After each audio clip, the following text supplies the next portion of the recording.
अश्विनी जी, इस वक्त जो हम तस्वीरें अपने व्यूअर्स को दिखा रहे हैं, जो आमने सामने की जंग हो रही है, ये आमने सामने की जंग बता रही है कि अब पिन पॉइंट पर आकर दोनों ही तरफ से युद्ध किया जा रहा है। ये कितना और ज्यादा आने वाले वक्त में खतरनाक होगा?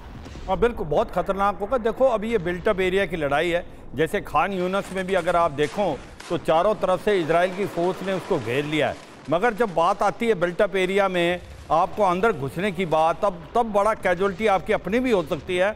और दूसरा जो है, हमास सिविलियंस का इस्तेमाल कर रहा है एज ए ह्यूमन सीड, तो कोलेटरल डैमेज होने का भी बड़ा चांस है। और अगर आप देखें, एक टैंक को दिखा रहे थे, जिस प्रकार से एंटी टैंक मिसाइल से हमास ने उसको बर्बाद कर दिया, ये डर तो बना रहेगा। जब आप बिल्टअप एरिया में जा रहे हैं और फाइटिंग इन बिल्टअप एरिया बहुत मुश्किल होती है, और जो डिफेंडर होता है उसको फायदा होता है, अटैकर के लिए बड़ी ज़्यादा मुश्किल है। मगर जिस प्रकार से एक स्ट्रेटजी बनाई है इजराइल ने, वो काबिल तारीफ है। वो एक प्रकार से पूरे खान यूनस को घेर लिया है, उसको सीज कर दिया है, और अब वो धीरे धीरे चारों तरफ से बढ़ रहे हैं। जो टनल डिफेंसेज हैं जो कि खान यूनस के नीचे फैली हुई हैं, उसके अंदर ये स्पॉन्ज बम का इस्तेमाल करिए इजराइल की फोर्स, और जो वाटर कैनन है उससे भी पानी भरा है जिससे ये बाहर निकले। मगर एक चीज ध्यान रखनी पड़ेगी, कम से कम 1 साल का लड़ने का साधन इनके पास, हमास के पास है। ये अब दिखने लगा है, और ये छुपा हुआ है। अभी सर कह रहे हैं कि अभी आने वाले 1 साल तक ये युद्ध चलने वाला है, लेकिन सवाल यहाँ पर ये हो जाता है कि जब जमीन पर, यानी कि आर्मी जब लड़ाई करती है और वायुसेना उसको साथ ही कॉम्प्लीमेंट करती है,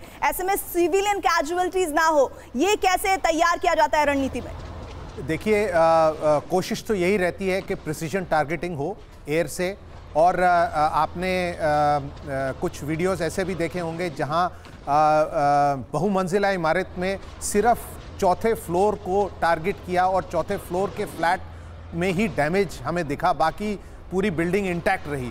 तो कई इस तरह के अटैक्स भी हो सकते हैं, लेकिन कोलैटरल डैमेज को ज़ीरो करना तो बहुत ही मुश्किल है। और स्पेशली जब एरियल अटैक है, एरियल अटैक के जो बॉम्ब्स हैं उनका जो चार्ज है, जो वेट है, वो बहुत ज़्यादा है, और उनका जो ब्लास्ट रेडियस है काफ़ी ज़्यादा है। तो उसमें जितने भी लोग रहेंगे उस ब्लास्ट रेडियस में, वो ज़रूर उनको हानि पहुंचेगी। तो कोलैटरल डैमेज बहुत मुश्किल है बचाना।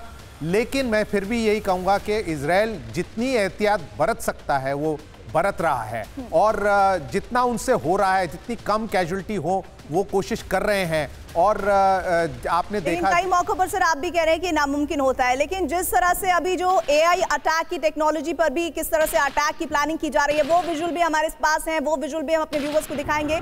लेकिन इस वक्त संदीप जी जरा ये बताइए कि जो इस वक्त तस्वीरें इस वॉर जोन से आ रही है, ये इस वॉर को किस ओर ले जाती नजर आती है आपको? देखिए, उससे पहले मैं सिवाय सर की एक बात से एग्री नहीं करता कि साल भर का मसाला हमास के पास होगा। इतना एमिनेशन इकट्ठा करना और स्टोर करना मेरे हिसाब से ना तो जगह है, ना उनकी काबिलियत है, ना वो ला सकते हैं छुपा के इतना ज़्यादा। तो हाँ, होगा 3-4 महीने तक होगा, क्योंकि इजराइल टारगेट भी कर रहा है उनको। और जैसे अभी पकड़ा गया है, ऐसे और भी पकड़े जाएंगे और डिस्ट्रॉय होंगे। तो 3-4 महीने, शायद 6 महीने ज़्यादा, लेकिन साल भर का असला शायद उनके पास ना हो।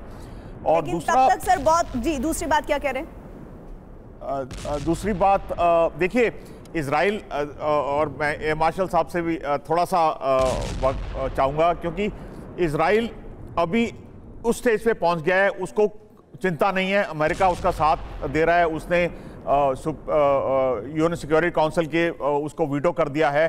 तो और आज मैं देख रहा था कि उन्होंने एक छोटी सी जगह दी है, तकरीबन 7 किलोमीटर लंबी एयरपोर्ट के पास के, जहां बोला कि ये सेफ जोन है, यहाँ हम आपको हमला नहीं करेंगे, वहाँ चले जाओ।